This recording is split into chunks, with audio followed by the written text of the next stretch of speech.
Hey everybody, I decided I'm going to do a review finally on the kayak. I know I did something briefly on it, but I'm going to talk about it a little bit here. And this is the Pelican Sentinel 100 Angler XP. What that means is it's basically a fishing kayak. Most of your fishing kayaks, guys, do have the frame seating, which this one does. Like that. So I chose it. I don't fish, but I chose it because, hey, it's a sit on top. They're easier to get in. The frame seating is very, very comfortable. As you can see, there's bungee cords here. And the reason why that baseball bat is in here is because I will be using that for filming. So I got the gooseneck. So the thick part of the bat is basically going to go wedged up right in here. And then the rest of it will be like right there, and then the gooseneck camera mount will be right there. Something less expensive to film, because if you look at the gear tracks, they're on both sides. They're right there. That might get in the way of paddling, so that's what I thought too. But having the gooseneck right there, right in the middle, and the narrow part of the bat clamped on, perfect. It looks like it might not get in the way, which is ideal, because my phone will be sitting right in the middle, so that way it ain't hanging over the water. But yeah, it's a good kayak. It wasn't too expensive. It ran for about a little over $400. This was a discontinued color, and it is magnetic gray on the bottom, if you guys can see that. Like I said, I don't need anything too expensive in a kayak. You know, I mean, when you're talking about expensive, you're talking about like the eddy lines, which are like $1,000. Basically touring kayaks, I don't need all that. I go on lakes. I have never kayaked on a river before. Don't know if I ever will kayak on a river, but going out on lakes and stuff like that, tiny narrow channel ways you can go on, which I've done this past fall, which was pretty awesome. And overall, this thing works for me. It's basically pretty much a basic kayak. That's what I call it. I probably wouldn't say a basic kayak, but maybe a entry level. But I mean, if you're wanting to get into kayaks for the first time like I have, I started out late. I wish I would have started out in my 20s, but I'm gonna get as much use as I can, because you know I'm not getting any younger either. So this is the back, a nice little cargo area in the back. I can actually fit the kayak carrier once I dismantle it. Both wheels go back here, and I can wedge the frame of the kayak carrier right behind the chair here, which is pretty cool.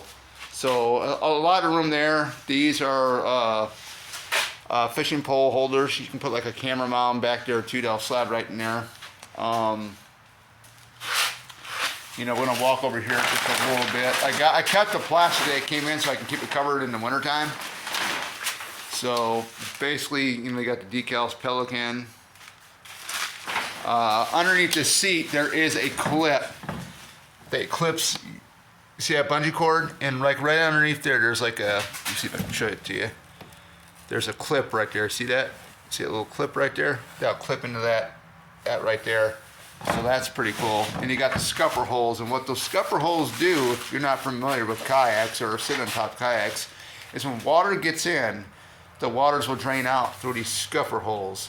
Now this is a 45-pound kayak, and it's got a weight capacity, if I can remember correctly, I think it's a 200-pound carry limit, I believe. So if you're a bigger person, a 12-foot kayak, because this is a 10-foot kayak, if you're a bigger person, the 12-foot kayaks that I know usually have more weight capacity to it, that it can carry more weight. So just keep that in mind. But the handles are good. They're good. This thing is it is heavy once you pick it up. I mean, I'm not gonna lie to you. I mean, I go to the gym and I mean, and I weight lift myself, but it is heavy. So if you're gonna travel a distance with one of these, once you get out of the car, the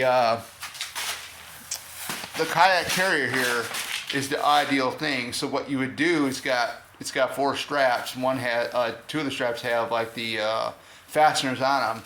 So how you would strap it, you would line all of this up right here, like right in the center, like right where the frame seating's at, underneath that, and then that's where you strap it off. Is like right in the center, so it would hold.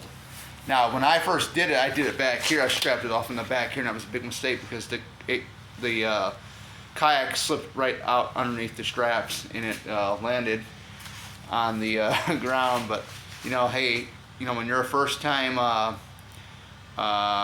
person doing a kayak or strapping on a kayak carrier, hey, it's a learning process, but it's not too hard, not too difficult. It's very, very easy to do. So this here, I bought this. This is an Ascend Trek paddle. It is an aluminum shaft, which I know a couple of YouTubers like Dan from Headwaters Kayak has always recommended about like a fiberglass or a carbon shaft paddle, which they perform better.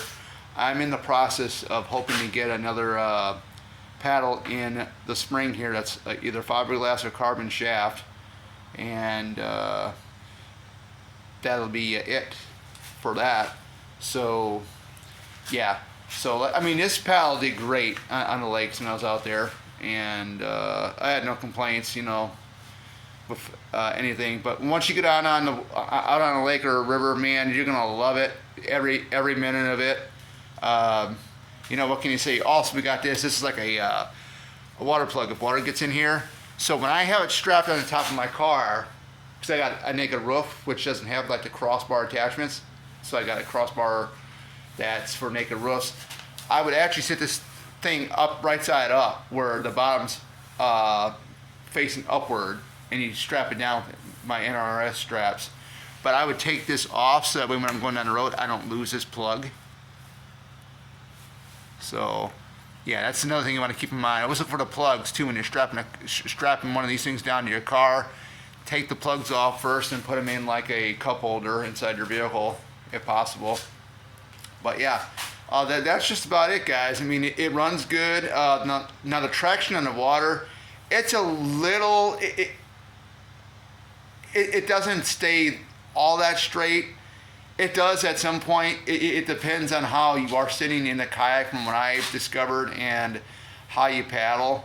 But you know, for me, it works. I have no complaints as long as I'm on the water having fun, exploring different locations on water.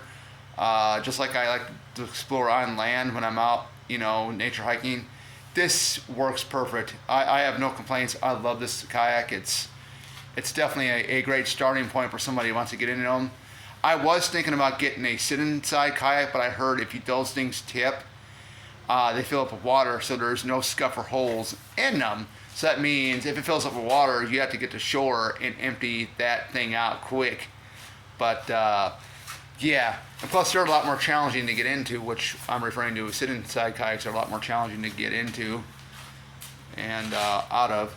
But I mean, these things are easy to get in, and I love sit on tops anyway. I mean, this is my first kayak ever, so without further ado, that is it, guys. Take care.